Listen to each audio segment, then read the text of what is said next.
Bonjour à tous et bienvenue pour cette cinquième partie du chapitre sur la fonction logarithme népérien. Alors, on va mettre grand 3, donc on va étudier un peu plus profondément la fonction ln et on va commencer par sa dérivée. Donc la fonction ln est dérivable sur 0 plus l'infini et sa dérivée c'est 1 sur x.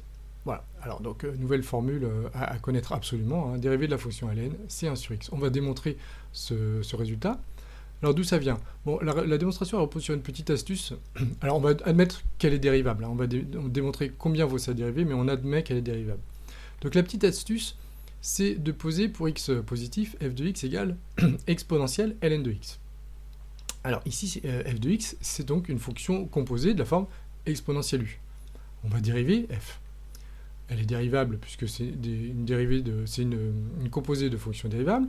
Et je vous rappelle que la dérivée de exponentielle u, c'est u' exponentielle u.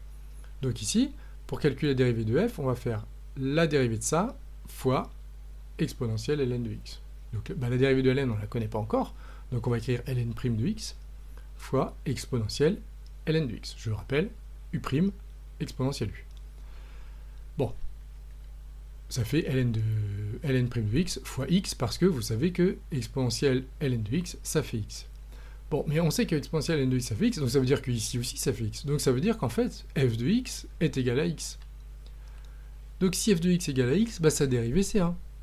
Autrement dit, on obtient cette dérivée-là égale à cette dérivée-là, puisqu'on a dérivé deux fois la même fonction, mais de deux façons différentes.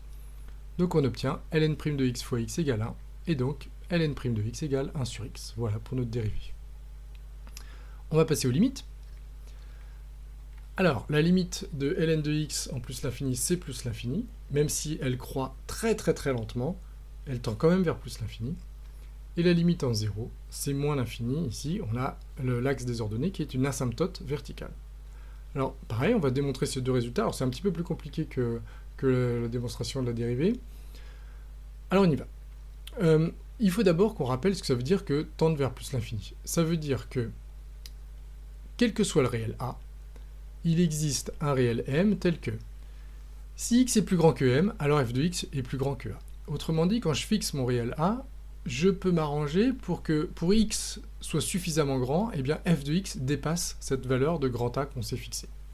Alors, pour démontrer que ln tend vers plus l'infini, on va fixer un réel a, donc n'importe lequel, on ne sait pas, et puis on va démontrer que si on va assez loin sur l'axe des abscisses, on va réussir à dépasser ce a. Alors a, il peut valoir 1000, 10 000, 1 million, peu importe, mais si on va suffisamment, si x est plus grand que m, eh bien f de x, c'est-à-dire ln de x, deviendra plus grand que a. Donc on va voir si on peut trouver un réel m tel que, à partir de m, lorsque x est plus grand que m, eh bien ln de x est plus grand que a. C'est ça la notion de tendre vers plus l'infini en plus l'infini. Bon, alors, une fois qu'on a écrit ça, on a fait l'essentiel de la démonstration. Ce qu'on veut démontrer, c'est que ln de x plus grand que a. On remarque que ln de x plus grand que a équivaut à x plus grand que l'exponentielle a. Si je prends l'exponentielle de chaque côté. J'ai le droit de prendre l'exponentielle de chaque côté, puisque la fonction exponentielle est strictement croissante, donc elle conserve l'ordre.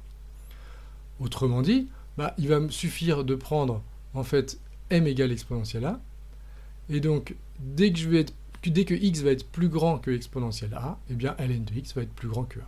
Voilà, la démonstration, elle est finie. Il suffit de prendre x plus grand que exponentielle a, et à ce moment-là, le logarithme de x sera plus grand que a.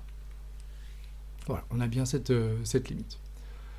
Alors la deuxième limite, là aussi il y a une petite astuce, il faut remarquer que ln de x égale moins ln de 1 sur x. Alors pourquoi ça? Je vous rappelle que ln de 1 sur x, c'est moins ln de x. Donc moins ln de 1 sur x, c'est moins ln de x, donc c'est bien ln de x. Alors pourquoi on fait ça? Parce que on sait que la limite en 0 plus de 1 sur x, c'est plus l'infini. Je vous invite à revoir la représentation graphique de la fonction inverse, si vous n'en êtes pas sûr. Donc, ça va tendre en 0 plus, ça va tendre vers plus l'infini. Mais on vient de démontrer que la fonction ln, en plus l'infini, elle tendait vers plus l'infini. D'accord? Limite lorsque grand x tend vers plus l'infini de ln de grand x, c'est plus l'infini.